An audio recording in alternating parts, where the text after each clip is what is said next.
कैसे हैं दोस्तों। आज का वीडियो है वार्षिक परीक्षा 2022 के लिए और ये है कक्षा 8 के स्टूडेंट्स के लिए। विषय है संस्कृत और पूर्णांक है इसका 80 अंक। निर्देश हैं, पहला निर्देश है सभी प्रश्न हल करने अनिवार्य हैं। दूसरा निर्देश है प्रश्न संख्या 1 से 6 तक प्रत्येक प्रश्न 1 अंक का है। अंकों के बारे में दिए हुए हैं, सभी प्रश्नों के कितने कितने अंक के हैं। तीसरा निर्देश है प्रश्न संख्या 7 से 11 तक प्रत्येक प्रश्न 2 अंक का है। चौथा निर्देश है प्रश्न संख्या 12 से 17 तक प्रत्येक प्रश्न 4 अंक का है। पांचवा निर्देश प्रश्न संख्या 18 से 22 तक प्रत्येक प्रश्न 8 अंक का है। अब हैं बहुविकल्पात्मक प्रश्न हैं, 1-1 अंक के हैं। तो पहला प्रश्न है रामाय नमः रेखांकित पद का विभक्ति। क्या विभक्ति है इसका? तो 4 ऑप्शंस दिए हुए हैं। रेखांकित पद कौन सा है? रामाय। रामाय का विभक्ति कौन सा है? तो यहाँ 4 ऑप्शंस हैं। ए प्रथमा, ब द्वितीया, स चतुर्थी, द पंचमी। इनमें से जो सही ऑप्शन है उसको अपनी उत्तर पुस्तिका में तालिका बनाकर वहाँ पर इसका ऑप्शन लिखना है। ए सही है, ब सही है, स सही है या द सही है। प्रश्न संख्या दूसरा जलम रिक्त स्थान जीवनम अस्ति रिक्त स्थाने उचितम अव्ययम लिखत। तो अव्यय लिखना है, उचित अव्यय जो सही है यहाँ ऑप्शन वो यहाँ पर लिखना है रिक्त स्थान में।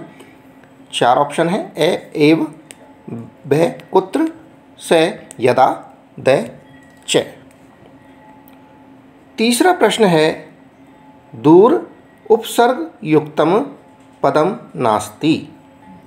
दूर उपसर्ग से युक्त पद नहीं है। तो सही ऑप्शन लिखना है दुर्ग उपसर्ग से युक्त पद नहीं है। इन 4 ऑप्शंस में से 3 ऑप्शंस ऐसे हैं जिनमें उपसर्ग दुर है और 1 में नहीं है। तो यहाँ पर सही ऑप्शन अपनी तालिका बनाकर उत्तर पुस्तिका में लिखना है। चौथा प्रश्न है ज्ञात्वा प्रसन्नता जाता रेखांकित पदे प्रत्ययास्ति। तो ज्ञात्वा जो रेखांकित पद है ज्ञात्वा, इसका प्रत्यास्ति क्या है? तो 4 ऑप्शंस हैं। 4 में से जो सही ऑप्शन है वो आपको तालिका बनाकर उत्तर पुस्तिका में लिखना है। प्रश्न संख्या 5 राकेशस्य भगिनी का आसीत। राकेश की भगिनी यानी बहन कौन है? तो यहाँ पर 4 ऑप्शंस दिए हुए हैं। 4 में से 1 सही ऑप्शन को उत्तर पुस्तिका में तालिका बनाकर लिखना है। प्रश्न संख्या 6 तहिर अहम द्वितीयम बिलम यास्यामि अस्मिन् वाक्ये सर्वनाम पदम किम। इस वाक्य में सर्वनाम पद कौन सा है? तो 4 ऑप्शंस हैं। 4 में से जो सही ऑप्शन है वो अपनी उत्तर पुस्तिका में तालिका बनाकर लिखना है। अब आ गया है प्रश्न संख्या 7 निर्देश अनुसार क्रियापदम लिखत। इनमें क्रियापद लिखने हैं। तो 2 प्रश्न हैं 1-1 अंक के। पहला है पठ धातु लिट लकार मध्यम पुरुष द्विवचन और दूसरा है स्वाद धातु लंग लकार प्रथम पुरुष एक वचन। क्रियापद लिखने हैं इनके। प्रश्न संख्या 8 सह महतीम गुहां दृष्ट्वा अचिंतयत अत्र रेखांकित पदयों विशेषण विशेष पद पृथक कुरुत। प्रश्न संख्या 9 है सह नमा पदयों योगेन एकैकम वाक्यम लिखत। प्रश्न संख्या 10 उदाहरणानुगुणम क्रमवाची संख्या लिखत। तो 20वां छात्र और 50वां छात्र इनके क्रमवाची संख्या लिखनी है। 11वां प्रश्न है संधि विच्छेदम कुरुत।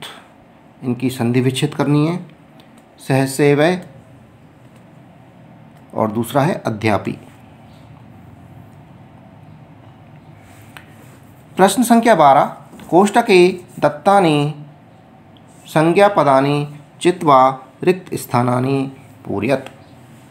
तो पहला है यहाँ पर सुस्वादुतोयः प्रभवन्ति रिक्त स्थान। यहाँ नद्य आएगा या नदी आएगा, इनमें से एक आएगा। जो सही है वो लिखना है। दूसरा है सिंह पद पद्धति रिक्त स्थान प्रविष्टा दृश्यते। तो यहाँ आ जाएगा गुहाम या गुहायाम में से एक शब्द आएगा। उचित शब्द सही शब्द है वो आएगा। तीसरा है रिक्त स्थान वाणी ने कदापि में श्रुता। तो यहाँ पर रिक्त स्थान में आ जाएगा बिलश या गुहायाम में से एक शब्द।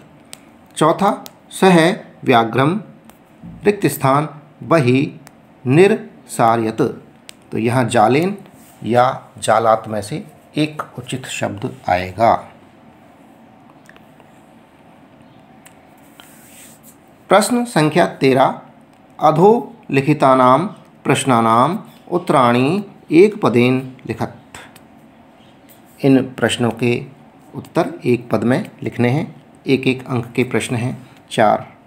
तो पहला है व्याधस्य नाम किम आसीत्। दूसरा है कस्य राज्यस्य भागेषु गजधर शब्दः प्रयुज्यते। तीसरा है सप्त भगिनी प्रदेशे कः उद्योग सर्व प्रमुख। चौथा है नीति नवनीतम पाठ कस्मात् ग्रंथात् संकलित। प्रश्न संख्या 14 अधोलिखितानां प्रश्नानां उत्तराणि पूर्णवाक्येन लिखत। यहाँ पूर्ण वाक्य में उत्तर देने हैं। तो पहला प्रश्न है भारत जनताहं कै परिपूता अस्ति। दूसरा प्रश्न है वस्त्र पुटके केषां आवश्यकता न भविष्यति। तीसरा है सततं किं करणीयम्। चौथा सत्य शोधक मंडलस्य उद्देश्यं किमासीत्।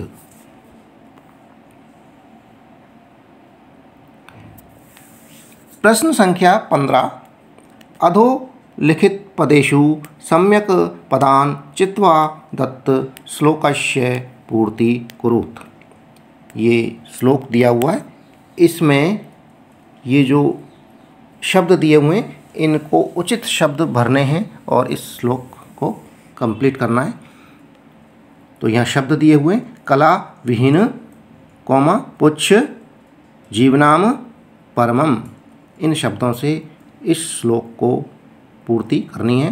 तो यहाँ श्लोक है ये साहित्य संगीत रिक्त स्थान साक्षात पशु रिक्त स्थान विषाणहीन तृणम न खादन्नपि रिक्त स्थान तद भागदय रिक्त स्थान पशु नाम। प्रश्न संख्या 16 विलोम पदानि योजयत। इनके शब्द दिए हुए हैं 4 और इनके सामने शब्द हैं। तो सही शब्द इनके सामने लिखकर इन जो सही विलोम हैं वो जमाने हैं क्रम में। तो पहला है गमनम, दूसरा स्वकीयम, तीसरा अनुरक्ति और चौथा है भीति। तो इनके विलोम जो हैं गमनम के क्या होगा, स्वकीयम का विलोम क्या होगा, स्वकीयम के सामने लिखना है। गमनम का विलोम गमनम के सामने लिखना है। अनुरक्ति के सामने अनुरक्ति का विलोम लिखना है। भीति के सामने भीति का विलोम लिखना है। प्रश्न संख्या 17 अधोलिखित वाक्यानां क्रमायोजनम कुरुत। तो पहला है क्रम में जमाने हैं ये चारों वाक्यों को। तो तो पहला वाक्य है सा गुहा उच्चये सृगालम आवायत। दूसरा कस्मिंश्चित् वने खर नखरः नाम सिंह प्रतिवसति स्म। तीसरा अतः अत्रैव निगूढ़ो भूत्वा तिष्ठामि। चौथा नूनम एतस्यां गुहायां रात्रौ कोऽपि जीव आगच्छति। ये सारे वाक्य क्रम से जमाने हैं। प्रश्न संख्या 18 अधोलिखितस्य पदस्य हिंदी भाषायां भावार्थ लेख्य। जो ये पद्य दिया हुआ है इसका भाव लिखना है हिंदी भाषा के अंदर। ये पद है यत्र नार्यस्तु पूज्यन्ते रमन्ते तत्र देवताः यत्रैताः न पूज्यन्ते सर्वास्त्राफलाः क्रिया। प्रश्न संख्या 19 मंजूषायां लिखित शब्दानां सहायेन कथां लिखत। ये शब्द हैं, इनकी सहायता से ये जो कथा कहानी है इसको पूरी करना रिक्त स्थानों में भरकर। तो शब्द दिए हुए हैं नीचय तदा कश्चन परम यदि सहसा तहिर कौमा यदा कौमा चय कौमा दूरे। और ये कथा दी हुई है। एकस्मिन् वने रिक्त स्थान व्याधः जालम विस्तीर्य। रिक्त स्थान स्थित क्रमशः आकाशतः सपरिवार कपोतराज रिक्त स्थान आगच्छत। रिक्त स्थान कपोता तंडुलान अपश्यन् रिक्त स्थान तेषां लोभो जात। परम राजा सहमत नासीत् तस्य युक्तिः आसीत्। रिक्त स्थान वने कोऽपि मनुष्यः नास्ति कुतः तंडुलान संभव। रिक्त स्थान राज्ञः उपदेशम् अस्वीकृत्य कपोता तंडुलान खादितुं प्रवृत्ताः जाले रिक्त स्थान निपातिता। अतः उक्तं रिक्त स्थान विदधित न क्रियाम्।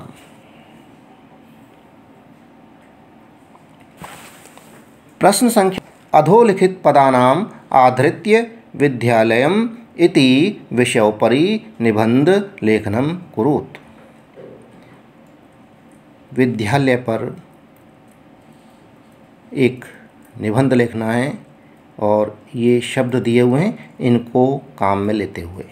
तो शब्द हैं अस्माकं कौमा छात्र छात्रास्य कौमा अध्यापकः कौमा अष्टम कक्षा कौमा 200 छात्राः।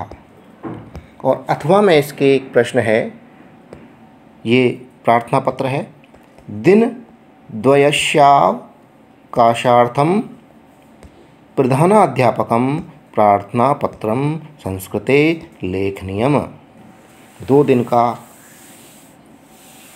अवकाश के लिए अपने प्रधानाध्यापक को एक प्रार्थना पत्र संस्कृत में लिखना है। प्रश्न संख्या 21 सावित्रीबाई फुले अथवा गृहं शून्यं सुता विना। पाठस्य सारांशम हिंदी भाषायां लिखत। हिंदी भाषा के अंदर ये 2 पाठ हैं, इनमें से किसी एक पाठ का अर्थ हिंदी भाषा में लिखना है। प्रश्न संख्या 22 अधोलिखित गद्यांशं पठित्वा प्रश्नानाम् उत्तराणि लिखत। ये गद्यांश है, इसको पढ़ करके जो प्रश्न दिए हुए हैं इनके उत्तर इसी गद्यांश में से देने हैं। तो गद्यांश है विद्या सर्वेषां श्रेष्ठं धनमस्ति तेन एव मनुष्यो भवति अन्यथा विद्यारहितो पशुः अस्ति। इदं धनं चौर्यतं बान्धवाश् विभाजितुं न शक्नुवन्ति। व्यये कृते धनं सर्वथा वर्धते। विदेशगमनं विद्या परम सहायका भवति। ये प्रश्न हैं, देखिए। पहला प्रश्न है उपर्युक्त गद्यांशस्य उचितं शीर्षकं लिखत। उचित शीर्षक लिखना है इस पद्यांश का। दूसरा प्रश्न है किम धनम श्रेष्ठम अस्ति। तीसरा प्रश्न है व्यय कृतिम किम वर्धते। चौथा है विद्या कुत्र परम सहायका भवति। पांचवा काम चोराश्चोरयितुं न शक्नुवन्ति। छठा इदं धनं सर्वदा वर्धते अत्र व्ययपदं किम्।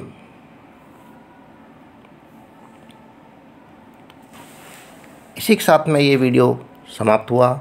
जो चैनल पर नए हैं वो चैनल को सब्सक्राइब ज़रूर कर लें, और वीडियो पसंद आ रहा है तो दोस्तों वीडियो को लाइक ज़रूर करें। धन्यवाद, थैंक यू।